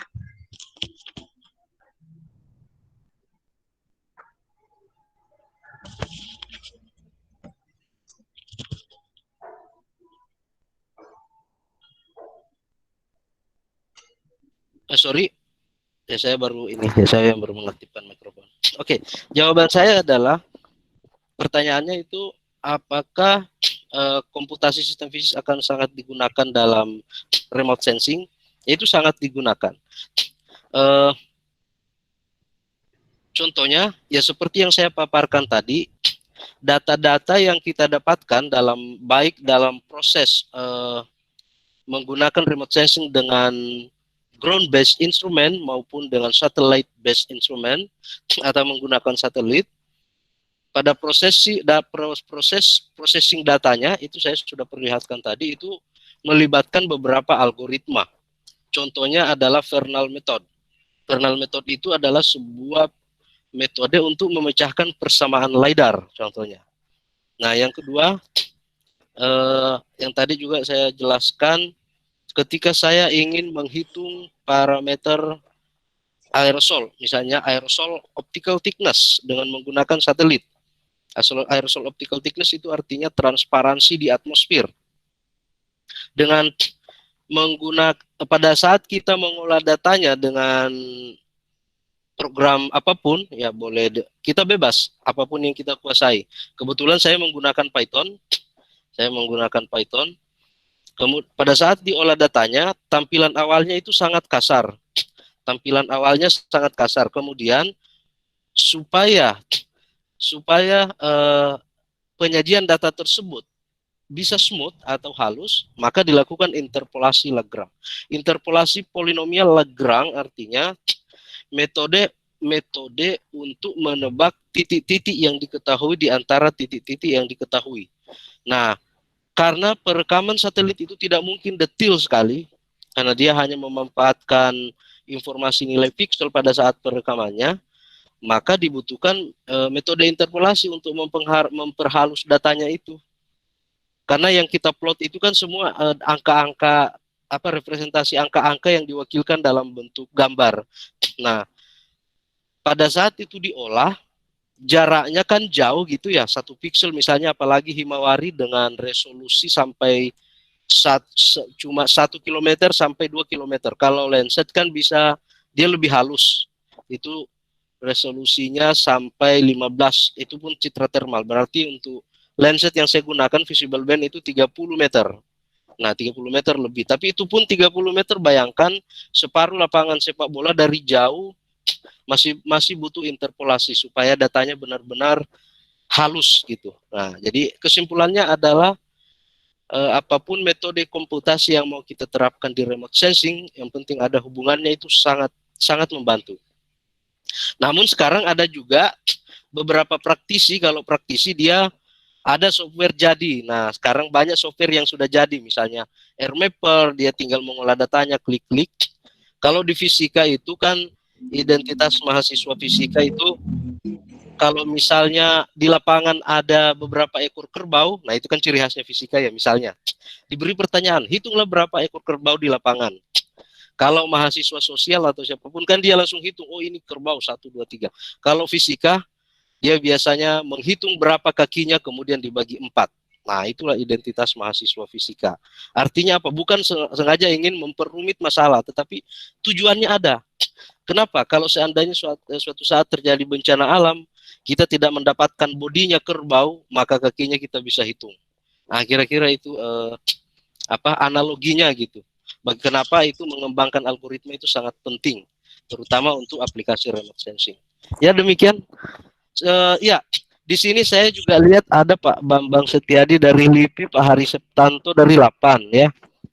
Itu Anda boleh berkomunikasi dengan mereka, barangkali ada yang berminat melaksanakan tugas akhir di sana, dengan senang hati mereka akan menerima. Dan harus, karena kepala lapannya sendiri sudah bilang tanpa MOU pun kami akan menerima tugas akhir mahasiswa, apalagi dengan adanya MOU. Ya, barangkali ada yang mau disampaikan Pak Hari dari LAPAN, ini saya lihat ada. Tujuannya mungkin dia bukan belajar, dia mau memantau saya sepertinya. Silakan Pak Hari, barangkali ada yang mau disampaikan tawaran tugas akhir di LAPAN. Ya, terima kasih Pak Jamrut. Saya menikmati sekali paparan Pak Jamrut. Ya, walaupun sebetulnya bukan bidang riset saya ini ya.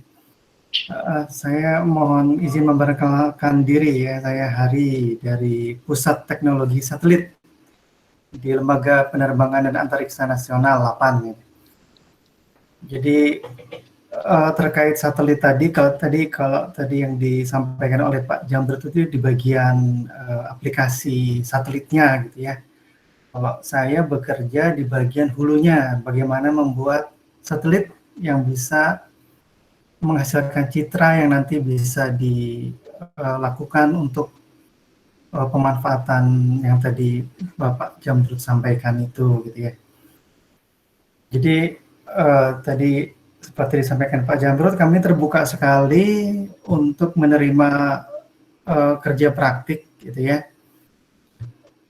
Tapi sampai saat ini karena pandemi ini, kalau di tempat saya sendiri masih online, yang berarti kerja lapangannya masih tersedianya online gitu ya. Tapi di tempat yang lain sudah bisa datang ke sana gitu. Jadi kalau saya ingin ini aja sih memberi gambaran apa yang dilakukan kalau ada pekerja kalau ingin kerja praktik di tempat kami gitu ya, di Pusteksat ya. Saya di Pusat Teknologi Satelit. Jadi karena membuat satelit, jadi pekerjaan-pekerjaannya terkait dengan itu, perhitungan bagaimana kita merancang sistem satelit. Mulai dari bagaimana kita merancang powernya, lalu sistem komunikasinya, lalu dinamika dan kinematika satelitnya, bagaimana kita mengendalikannya, ya.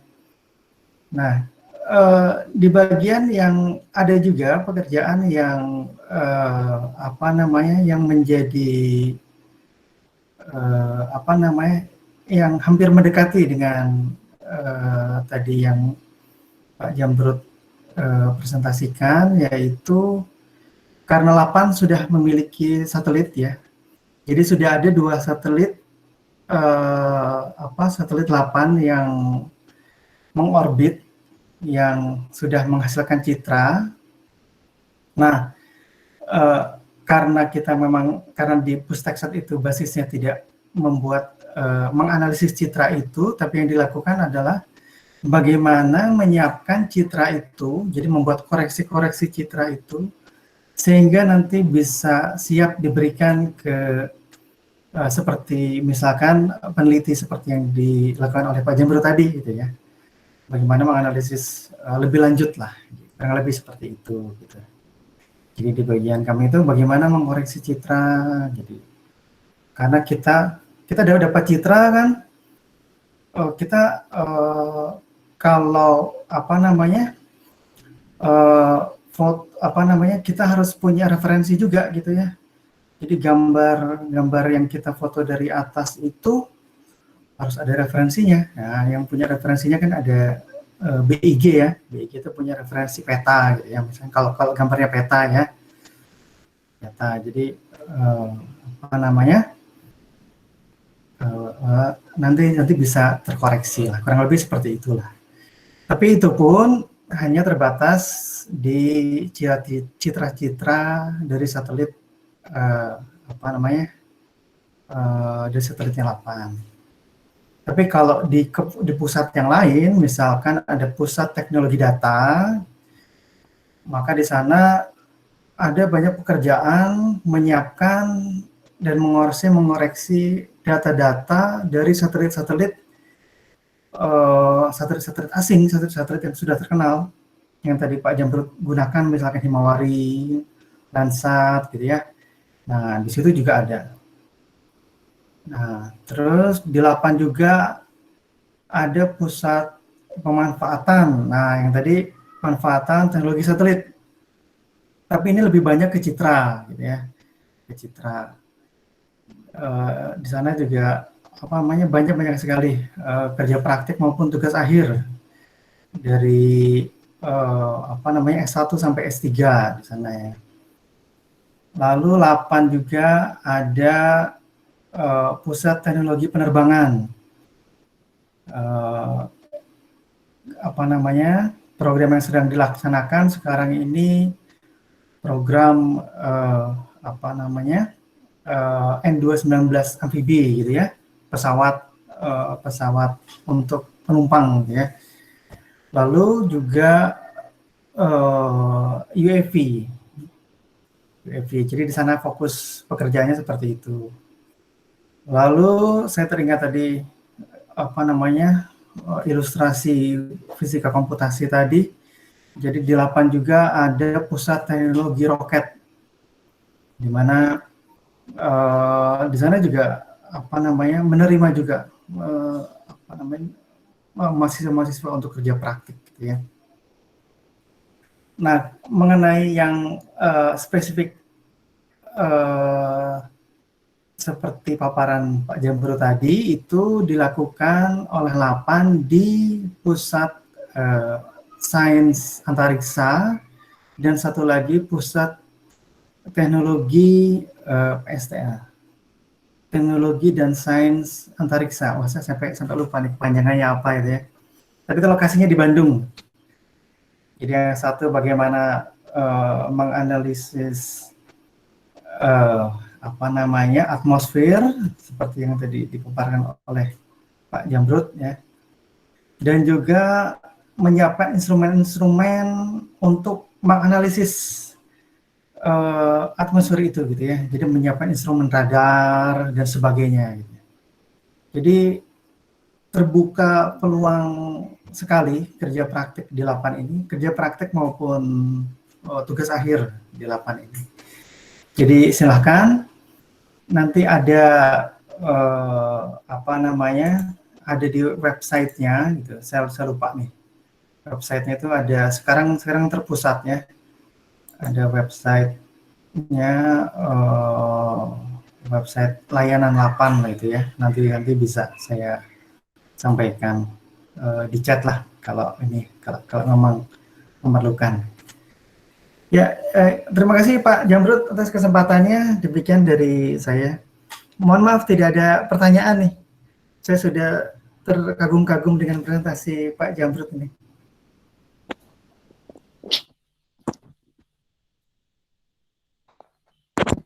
Oke, berarti kembali ke moderator. Ada pertanyaan di chat nggak? Ada Pak. Ya. Di sini ada dari Elsa dari Undip jurusan PWK ingin bertanya, dapatkah saya mengkonversi citra Landsat dan koreksi DOS pada saluran yang terpotong?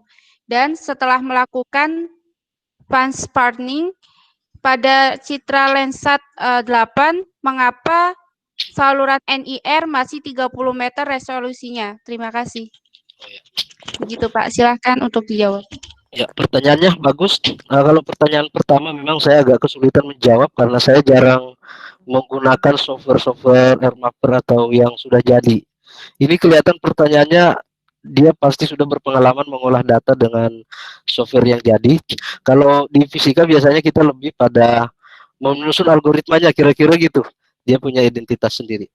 Nah, yang pertanyaan keduanya, setelah melakukan pansharpening pada citra Landsat H atau Landsat 8, mengapa saluran NIR masih 30 meter resolusinya?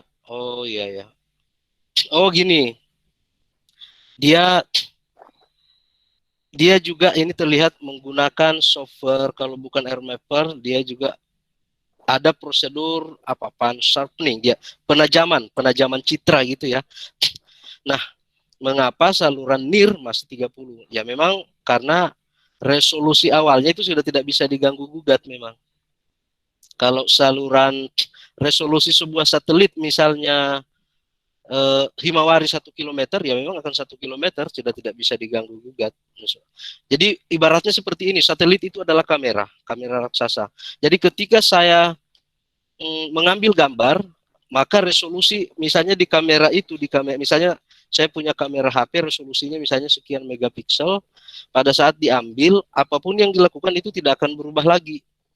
Ya, tidak akan berubah lagi ininya, resolusinya. Karena resolusinya tidak akan berubah karena memang sudah seperti itu instrumennya. Nah, kira-kira seperti itu jawaban saya untuk Mbak atau apa ini? Elsa Siregar. Oh, dia mahasiswa Undip asal Batak pasti ini. Asalnya karena ada Mbak Siregarnya. Ya. Jadi itu saja mungkin jawaban saya atas pertanyaan ini. Kemudian saya lihat juga ya, karena kemungkinan akan ada mahasiswa yang akan melakukan ke 8 Pasar Rebo. Dulu saya pernah pelatihan di situ.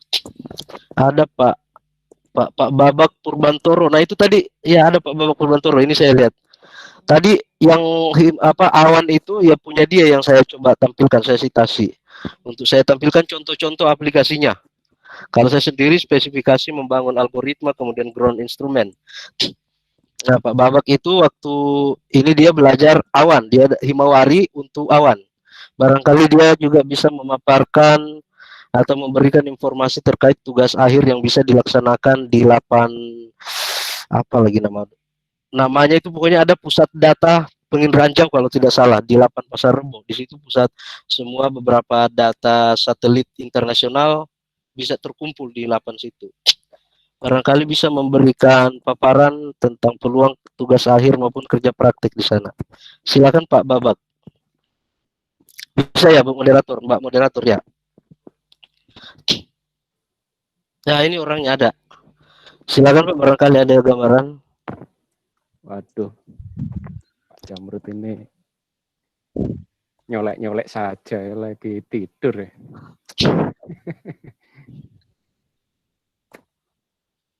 Maaf, suara saya udah kedengeran ya?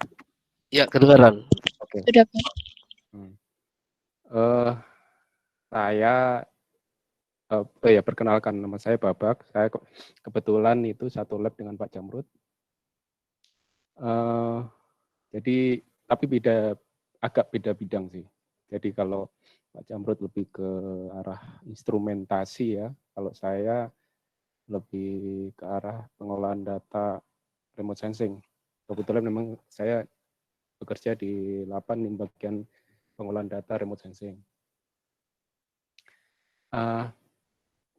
Terkait dengan kerja praktek atau apa namanya tesis atau skripsi, kami dari LAPAN sebenarnya membuka peluang untuk itu, sama juga dengan Pak Hari yang barusan memberikan komentar. Kalau memang berminat untuk melakukan tugas akhir atau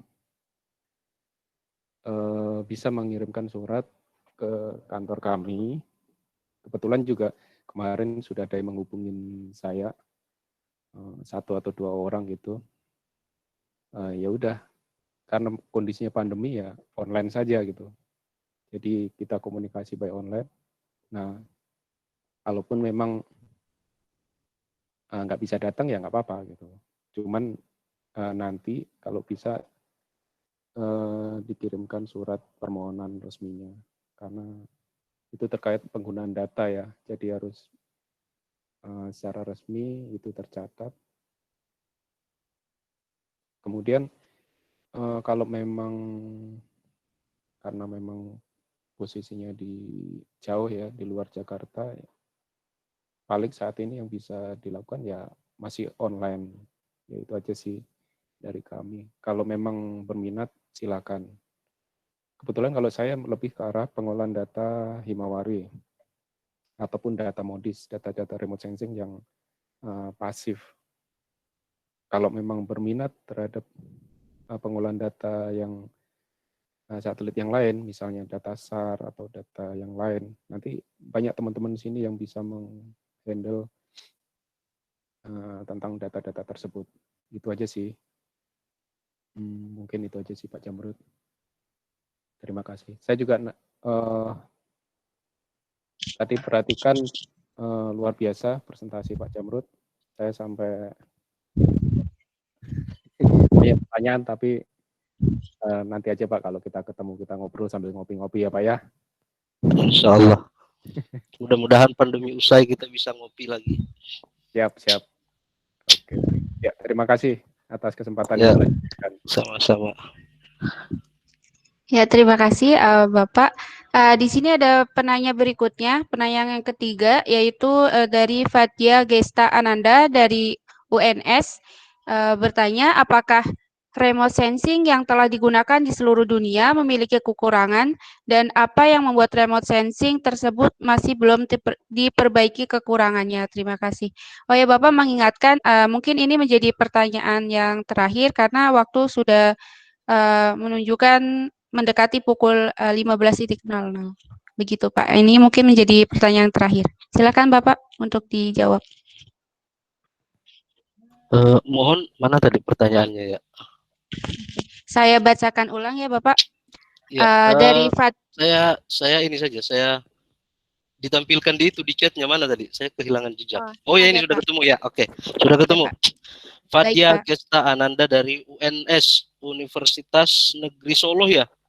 Iya Pak. Oh iya, bagus. Ini kita ada Universitas Negeri Solo. Salam buat siapa di sana ya? Ya, mungkin banyak teman-teman di Solo juga. Oke, pertanyaannya, apakah remote sensing yang telah digunakan di seluruh dunia memiliki kekurangan? Ya, kalau ini selalu dimulai dengan apakah, itu pasti jawaban saya ya. Semua pasti punya kekurangan dan kelebihan. Contoh, satelit Landsat resolusinya 30 cm. Artinya 0,3 km. Kemudian Himawari resolusinya 1 km. Berarti kalau misalnya ditanya bagusan mana? Dari segi resolusi spasial. Ya pasti dijawablah Landsat, karena dia bisa mengambil resolusi gambar terkecil itu sampai 30 cm. Bahkan di beberapa satelit SAR sudah berbicara orde 1 cm. Tapi kalau SAR saya tidak bekerja di situ. Nah, tadi antara Landsat dan Himawari. Landsat 30 cm. Oke, bagus. Himawari ada maksimal 1 km. Berarti bagusan Landsat. Tetapi ada tetapinya. Kalau kita ingin mempelajari fenomena di atmosfer, 16 hari kemudian kita tidak tahu apa yang akan terjadi di atmosfer. Awannya bakal kemana. Berarti kita butuh sebuah satelit yang mempunyai resolusi temporal yang sangat bagus. Nah, jangan salah, Himawari ini resolusi temporalnya artinya dia bisa mengambil ulang lokasi tersebut setiap 10 menit. Nah, setiap 10 menit tapi resolusinya 1 km. Nah, 1 km untuk awan itu tidak usah detail-detail banget karena akan menghabiskan itu semua data itu kan direkam kemudian disimpan di sebuah hard disk yang yaitu sudah urusannya orang IT. Pokoknya ada prosedur penyimpanan.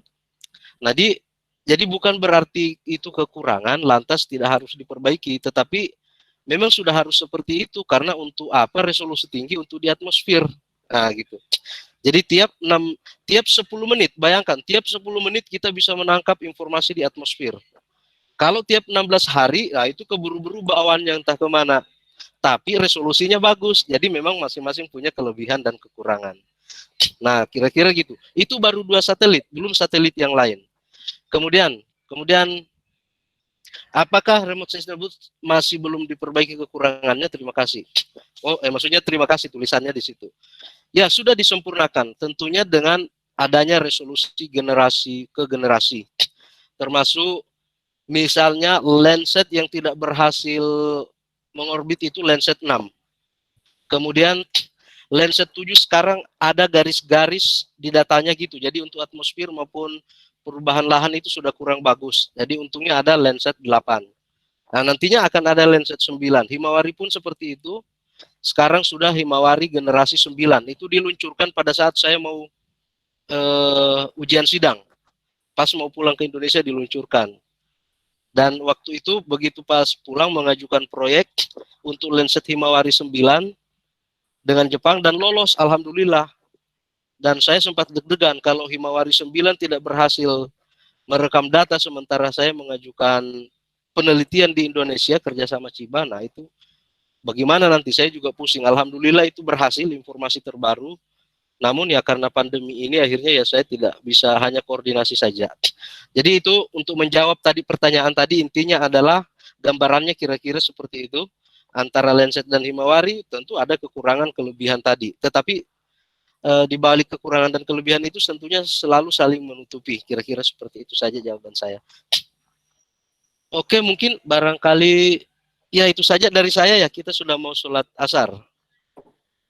Ya, sekian saya kembalikan ke moderator. Wassalamualaikum warahmatullahi wabarakatuh. Waalaikumsalam warahmatullahi wabarakatuh. Terima kasih atas jawaban yang telah diberikan, sangat memuaskan sekali. Nah, karena waktunya sudah sudah mencapai 15.01, jadi sesi tanya jawab telah dicukupkan.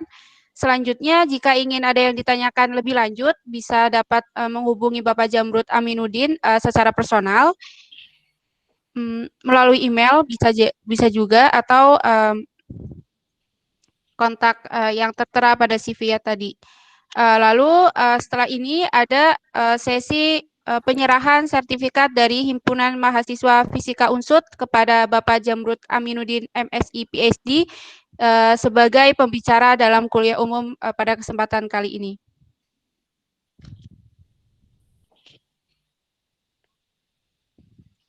Ya, dimohon untuk Bapak Jamrud untuk menerima sertifikat tersebut. Terima kasih sertifikatnya saya terima. Terima kasih panitia. Ya. Baik, kuliah umum kali ini sudah cukup. Terima kasih Bapak Jamrud atas ilmu yang telah disampaikan. Semoga menjadi amal jariah buat Bapak, dan ilmu yang telah diberikan juga dapat bermanfaat bagi peserta dan panitia dan semuanya. Akhirnya saya sebagai moderator pada kesempatan kali ini pamit undur diri dan memohon maaf apabila banyak kesalahan dan kekurangan yang telah saya lakukan. Terima kasih. Wassalamualaikum warahmatullahi wabarakatuh. Saya kembalikan kepada MC. Waalaikumsalam. Waalaikumsalam warahmatullahi wabarakatuh. Terima kasih banyak kepada Bapak Jamrud dan juga Mbak Nena yang sudah menyempatkan hadir. Terus ada juga untuk Mbak Nena, mohon ditunggu sebentar karena dari kami juga ada apresiasi yaitu berupa penyerahan sertifikat kepada Mbak Nena karena sudah mau berpartisipasi dan meramaikan acara kami. Mungkin kepada panitia bisa tolong ditampilkan.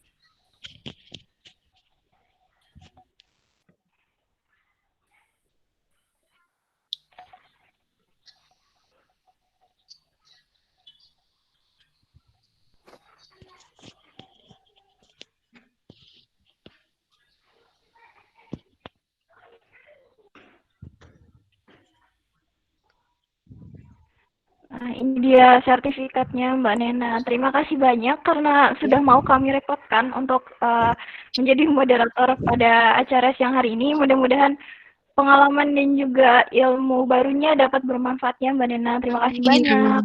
Iya, sama-sama. Saya terima. Mohon diterima. Ya, sudah saya terima. Terima Terima kasih. kasih. Ya, nah itu dia hadirin. Sudah kita dengarkan, perhatikan ya bagaimana pemaparan materi dari Bapak Jamrud, mulai dari pengantarnya dari komputasi sistem fisis, kemudian masuk ke remote sensing, contoh-contohnya, penerapannya dan lain sebagainya. Untuk saya sendiri itu ilmu baru yang insya Allah sangat bermanfaat sekali, yang mudah-mudahan dapat kita amalkan juga di kemudian hari. Nah, masuk ke sesi akhir, mohon tunggu sebentar. Saya ingatkan juga mungkin kepada para peserta yang belum mengisi daftar hadirnya, bisa mengisi daftar hadir yang sudah panitia kirimkan di kolom komentar. Masuk ke sesi akhir juga, ada sesi dokumentasi atau foto bersama. Kami harapkan kepada para peserta untuk menyalakan kameranya, agar panitia dapat mendokumentasikan acara ini dengan baik.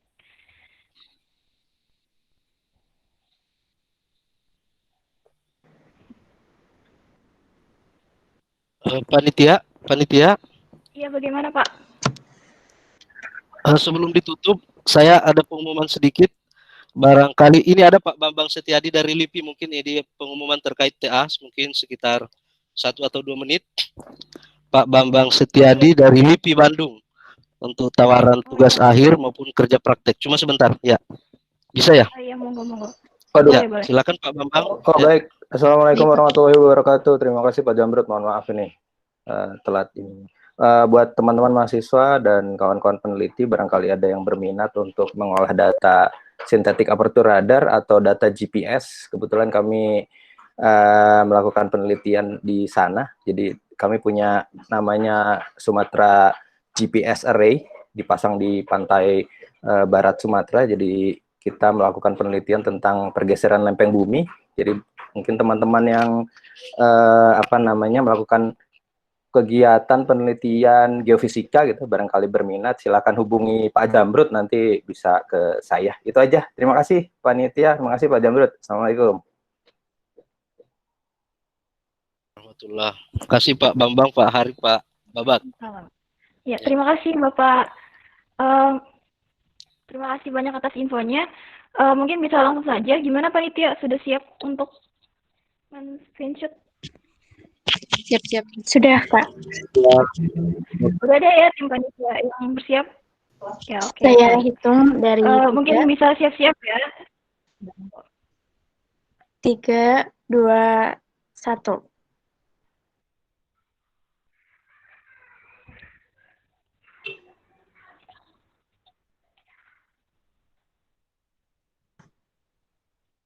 Boleh sekali lagi? Mana Mbak Nurul? Lagi atau sudah? Oh, ya. Lagi, satu kali lagi. 1, 2, 3. Sudah. Ya, terima kasih banyak Mbak Nurul. Sama-sama. Nah, hadirin sekalian, ya. Akhirnya kita sampai di penghujung acara. Terima kasih banyak kepada Bapak Jamrud dan juga Mbak Nena yang sudah menyempatkan waktunya untuk mengisi acara kami. Mudah-mudahan acara ini dapat memberikan ilmu baru dan juga manfaat bagi kita semua. Amin ya rabbal alamin. Akhir kata, saya dan panitia mohon maaf apabila dalam pelaksanaan acara hari ini terdapat kekurangan. Insya Allah akan kami perbaiki di agenda selanjutnya. Terima kasih banyak karena sudah berpartisipasi pada acara kami. Saya mohon maaf. Akhir kata, wassalamualaikum warahmatullahi wabarakatuh. Waalaikumsalam warahmatullahi wabarakatuh. Oke, pamit. Baik, Pak. Ya, pamit semua. Assalamualaikum. Terima kasih, Pak.